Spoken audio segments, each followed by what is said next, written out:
If, like me, you're familiar with the PC building world, you might have read the title and been rather confused why the people who made almost all closed-loop watercoolers is here with a genuinely amazing sim racing kit.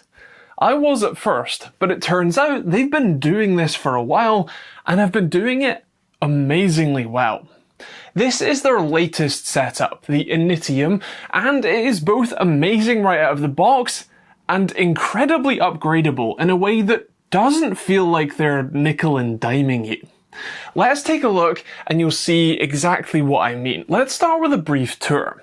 This is a 3-piece bundle where you get the direct drive wheelbase, the stock steering wheel, and the pedal set. The wheelbase is the star of the show, with the highlights there being the 5.5 Nm of maximum direct drive force from the built-in servo motor, which can be upped to a whopping 8 Nm with the higher rated power supply, and the 14-bit encoder giving 16,384 point precision on the wheel's position, or 1 point per 0.022 degrees of rotation. The wheelbase comes with a clamp mount and a basic 96 watt power supply, and has Asetek's quick release for the wheel itself. On the back you have the power button along with the DC in connector, the USB-C port to connect this to your PC with the included USB-C cable, and a 5-port USB-C hub for accessories like the pedals. The wheel itself is a full round style with the Asetek quick release connection on the back and offers you a whopping 21 total inputs. That's 2 magnetically latching shifter paddles that feel great, 2 rotary encoder type switches, although it is just buttons on either side, 4 illuminated buttons, the usual D-pad and ABXY buttons, and a couple extra too. Also, a start and stop button to put it into safe mode. You've also got a rev counter LED strip at the top, which is actually addressable RGBs for a crazy level of customization to your preferences. As for the pedals, well, you get the base configuration out of the box, that being a standard spring for both the accelerator and brake pedals, and no clutch pedal. They connect over a USB-C cable to the wheelbase, and both use Hall effect sensors right out of the box. The brake spring is actually a 2-stage spring, which is pretty nice, and you can set them up in cockpit mode to give them a more vertical angle, or if you want them more upright, if you do have these attached in a sort of cockpit style situation. Now is a good time to talk about the upgrades. The pedals have the most options here, with the most obvious one being the distinct hole in the pedal base where a clutch pedal could go. That is €33 to add the clutch pedal in, which kind of begs the question, why it isn't included in the first place? At least it's readily available, although I should add, if you look on the bottom of this thing, there is actually a Hall effect sensor attached to the PCB already there, just waiting for a pedal with a magnet in it to be installed. There are more surprising sort of upgrades, which include an upgraded spring assembly for both the accelerator and clutch pedals, and if you want a better feeling brake pedal, well, you are set up for success there, because you have the option to upgrade it to a load cell for €100, or a hydraulic master cylinder with a pressure sensor for €277. That is a lot of cash, but for a hydro brake, that's pretty sweet if you have that as an option available. The wheelbase's optional power supply is €75, and after using the wheelbase's stock, I honestly can't work out why you would want more than the 5.5 Nm that the existing 96 watt power supply provides. This already feels snap your wrist strong, so I can't imagine what 8 Nm would do to you. And when it comes to the wheel itself, well, this one in particular doesn't have any direct upgrades, but you can pick from Asetek's selection of button boxes and grips or wheel handles. Want a formula style wheel? Well, they've got that for you. Want a flat bottomed wheel? Just swap the grips. All but Asetek's screen on wheel options are fair game for this wheelbase. Oh, and if you'd rather use a real wheel or something from another manufacturer, well, just grab their universal adapter.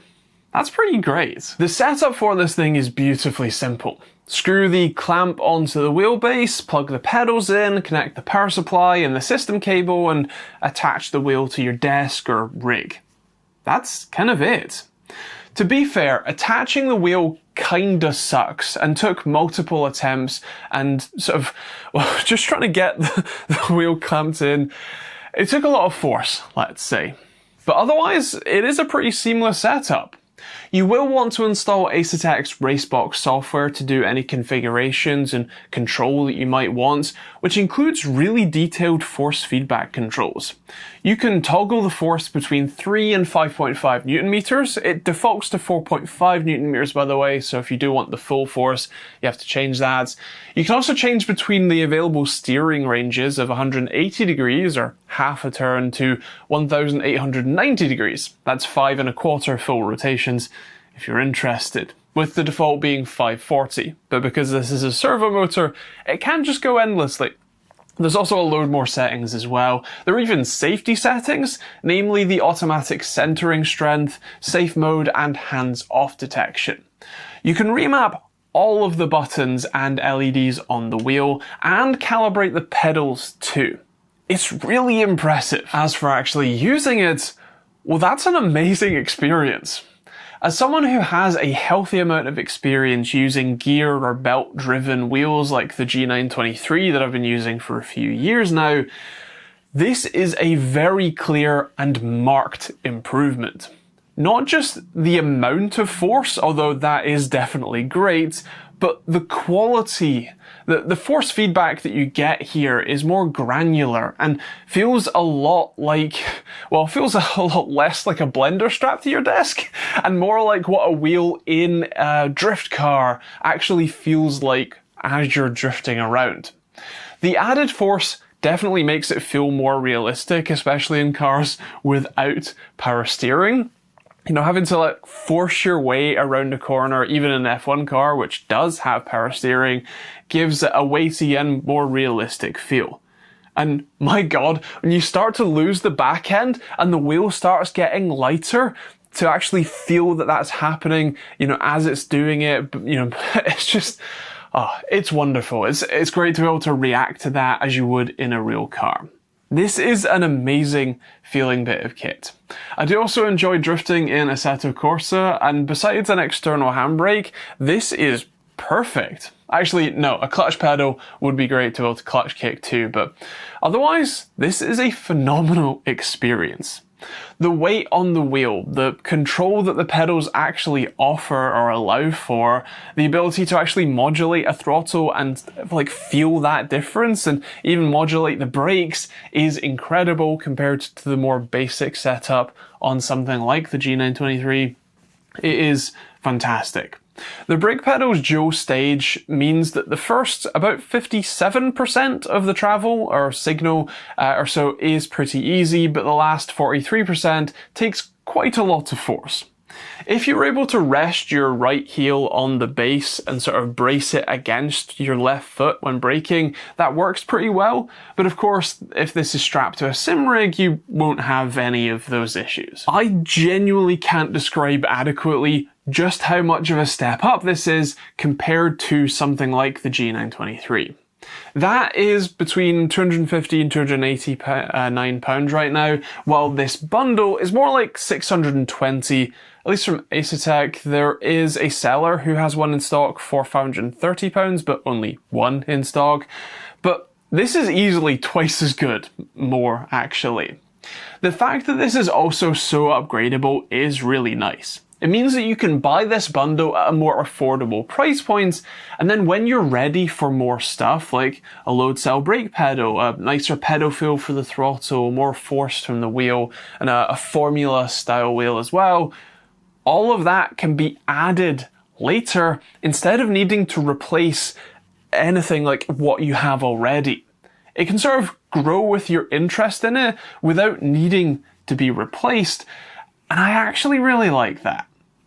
The only complaints that I have for this thing are really that, like, the lack of a clutch pedal does feel a bit ridiculous. Like, there is an active hole in the pedal, like, base. The sensor is already there.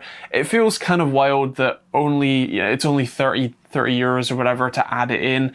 Feels like that should be included by default. It feels maybe a little too cheap for me. And also I should note that the buttons, especially the ABXY buttons and the D-pad, feel incredibly stiff and almost broken. Like, it's pretty hard to complain about this when the entire wheel is so easily replaceable, but I also think that it's clear that I like this thing a lot, and I am more than happy to recommend it for those who are looking to step up their sim racing experience, but in a still relatively budget format, and the fact that it's upgradable too is kind of nice. This feels like a great entry point to a truly excellent experience. It is worth noting that this is the first direct drive wheel that I have reviewed, not used, and options from the likes of Fanatec do exist at this sort of price point, although they don't seem to be nearly as upgradable. For example, the included pedal box in the same class as price tag as this has only 2 pedals and doesn't seem to have a way to be upgraded or to add a third pedal in after the fact. In short, I am really happy with this bundle, so much so that I'm designing my own sim rig cockpit to mount this thing in, so if you're interested in seeing that, make sure you're subscribed. Oh, and one final thing, I couldn't get Dirt Rally 2.0 to give me any force feedback. None of the settings I tried worked, and I tried everything I could think of and what I could find online, which is a shame because that's one of my favourite games to drive around in. Having done some Googling, it looks like this isn't a rare issue on any wheel, let alone this one, so I will be keeping trying. But if anyone has any suggestions, I'd love to hear them in the comments down below, along with your thoughts on the Asetek Initium sort of bundle. What do you think of especially the upgradability? Initially, it definitely rubbed me the wrong way, but having used it and experienced it a bit, I can kind of understand why, and at this sort of price point, it sort of makes sense to me, but I'd love to hear what you think in the comments down below.